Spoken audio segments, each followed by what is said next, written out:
Assalamualaikum warahmatullahi wabarakatuh. Salam sejahtera bagi kita semua dan salam sehat selalu. Jumpa lagi dengan saya Surono untuk membahas pentingnya sertifikasi kompetensi profesi. Ini penting sekali karena beberapa saat ini saya banyak ditanya mengenai apa pentingnya sertifikasi kompetensi profesi ini.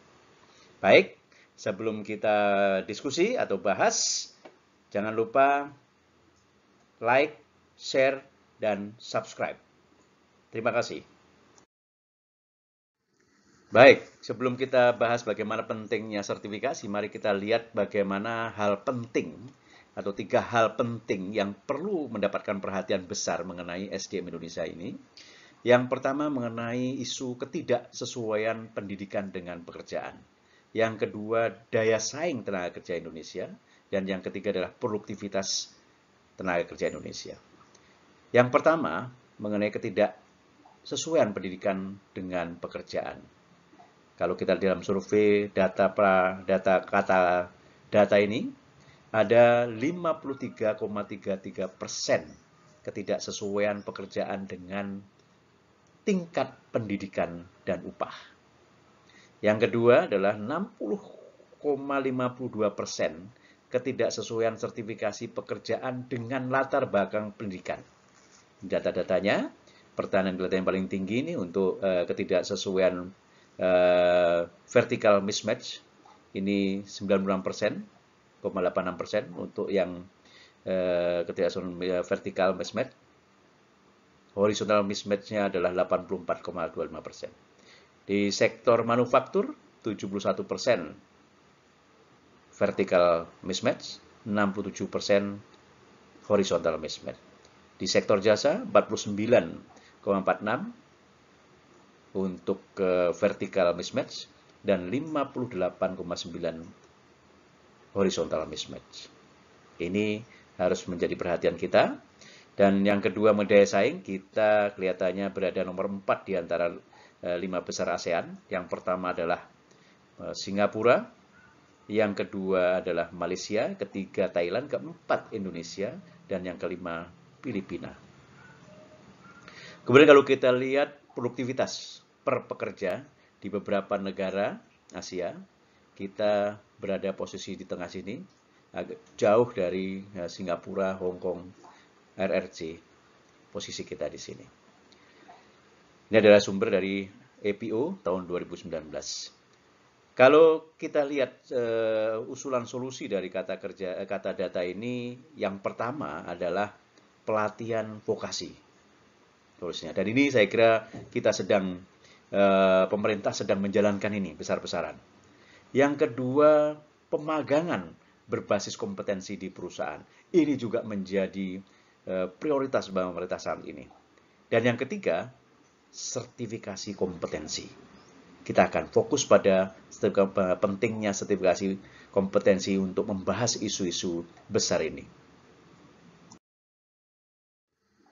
Baik, mari kita lihat sertifikasi kompetensi profesi ini.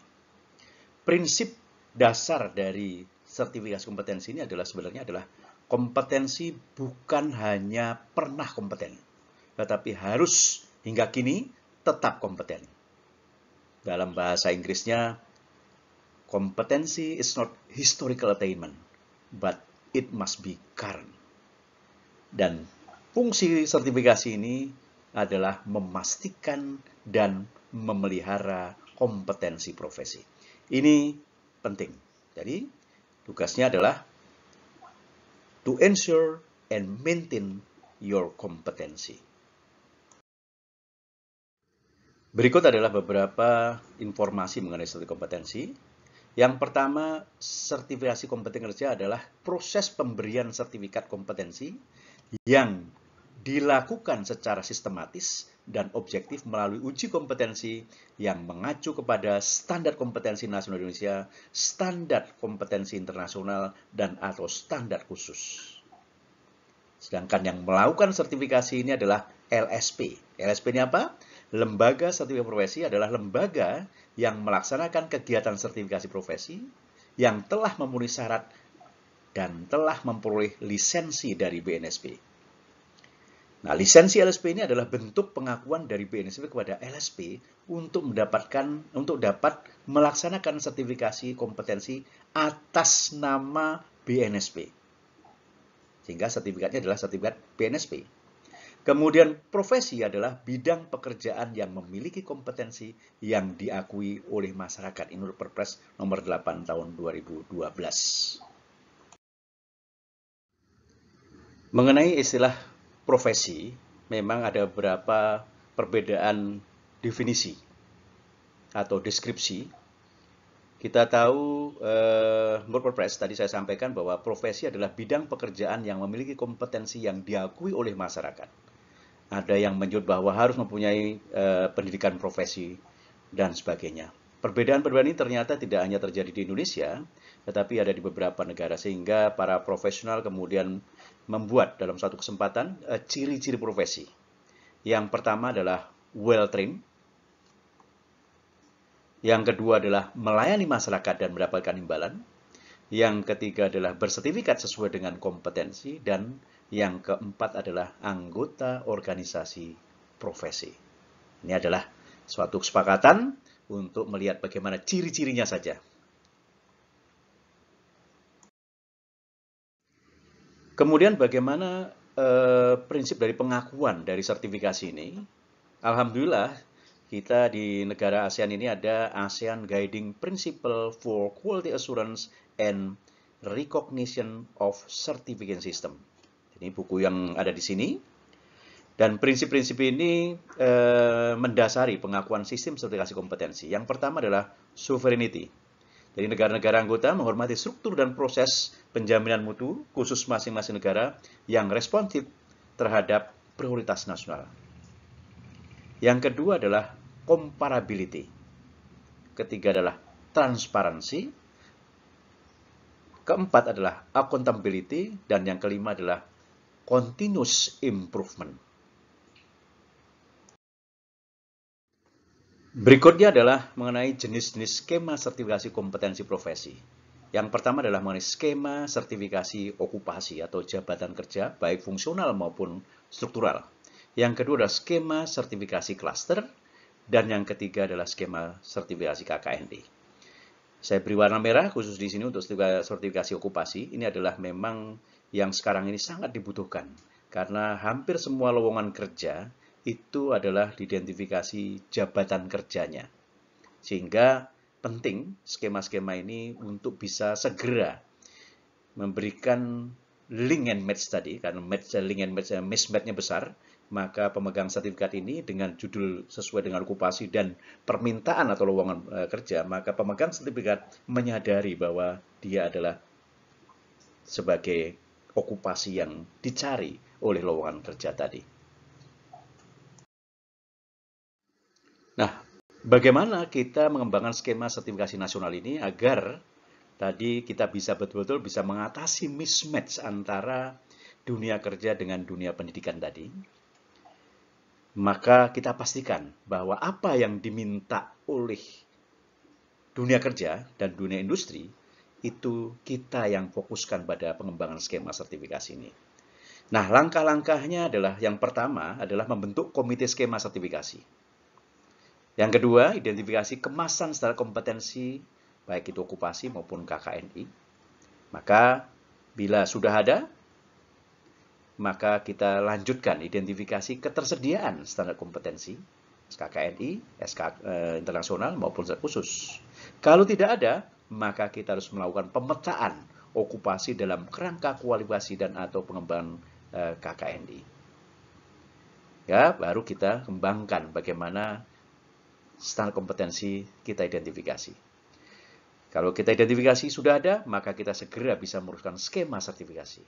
Tapi kalau belum ada, maka kita harus mengembangkan dan atau registrasi standar kompetensi yang ada, baik itu internasional maupun standar khusus. Sehingga kita bisa merumuskan skema sertifikasi.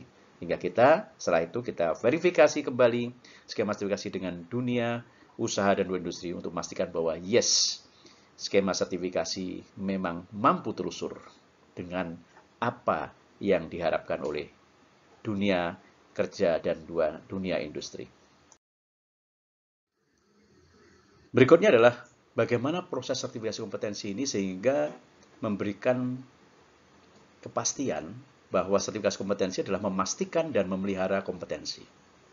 Pada langkah pertama, peserta uji kompetensi yang sudah merasa kompeten dengan bukti-bukti yang berkualitas mengajukan permohonan sertifikasi kepada LSP dan memilih tempat uji kompetensi yang sesuai dan membantu untuk memberikan konteksnya.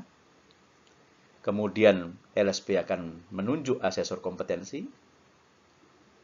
melakukan asesmen peserta di tempat uji kompetensi. Kemudian yang kelima, laporan asesmen. Bila diperlukan, kemudian dibentuk komite teknik, rekomendasi. Kemudian LSP memberikan sertifikat kompetensi. Ini memastikan kompetensi tadi. Dan yang kesembilan, surveillance. Inilah tempat di mana LSP, sertifikasi ini memelihara kompetensi pemegang sertifikat kompetensi. Baik, selanjutnya kita lihat betapa pentingnya sertifikasi kompetensi ini. Yang pertama adalah sertifikasi kompetensi ini memastikan dan memelihara kompetensi. Ini sangat penting dalam continual professional development. Sertifikasi kompetensi melakukan asesmen dan surveillance pemegang sertifikat untuk CPD ini. Yang kedua, sertifikasi bertindak sebagai acuan sistem lisensi. Sertifikasi profesi memastikan dan melihara kompetensi melalui surveillance. Juga di sana pengembangan profesi selalu memastikan dan melihara kompetensi. Sehingga penting sekali sertifikasi kompetensi profesi ini. Yang ketiga adalah sertifikasi kompetensi ini adalah membantu profesi memenuhi persyaratan kontrak proyek pekerjaan. Ya. Sertifikasi profesi menjalankan sistem nasional profesi sehingga ini dapat dipercaya oleh suatu sistem pengembangan atau kontrak proyek pekerjaan secara formal. Yang keempat, membantu memenuhi persyaratan rekrutmen atau menduduki jabatan atau okupasi pada industri. Sertifikat profesi ini menerapkan asesmen berkompetensi sehingga membantu memastikan bahwa iya, orang ini mempunyai kepastian bahwa iya, dia kompeten dan terpelihara kompetensinya. Yang kelima, menunjukkan bahwa seseorang telah memenuhi standar minimum. Karena sertifikasi profesi mengacu pada standar kompetensi nasional, standar kompetensi internasional, dan atau standar kompetensi khusus yang terregister. Yang keenam, sertifikat kompetensi ini dapat dijadikan menjadi atau LSP-nya menjadi pusat manajemen talent. Karena sertifikasi profesi mengelola profesi yang terpelihara kompetensinya. Yang ketujuh, sertifikat kompetensi ini juga mengembangkan personal branding para wirausahawan dan juga profesional. Karena sertifikasi profesi memberikan status suatu okupasi yang kompeten dan mampu telusur. Yang kedelapan, memenuhi tuntutan dalam era digital untuk memastikan validitas, reliabilitas, fleksibilitas, fairness assessment kompetensi. Karena sertifikat profesi sebagai dokumen yang mampu telusur terhadap standar dan regulasi. Inilah 8 pentingnya sertifikasi kompetensi profesi. Alhamdulillah, kita sudah bersama-sama membahas mengenai pentingnya sertifikasi kompetensi profesi ini. Terima kasih atas perhatian Anda dan jangan lupa subscribe, like, and share. Terima kasih. Wassalamualaikum warahmatullahi wabarakatuh. Selamat siang.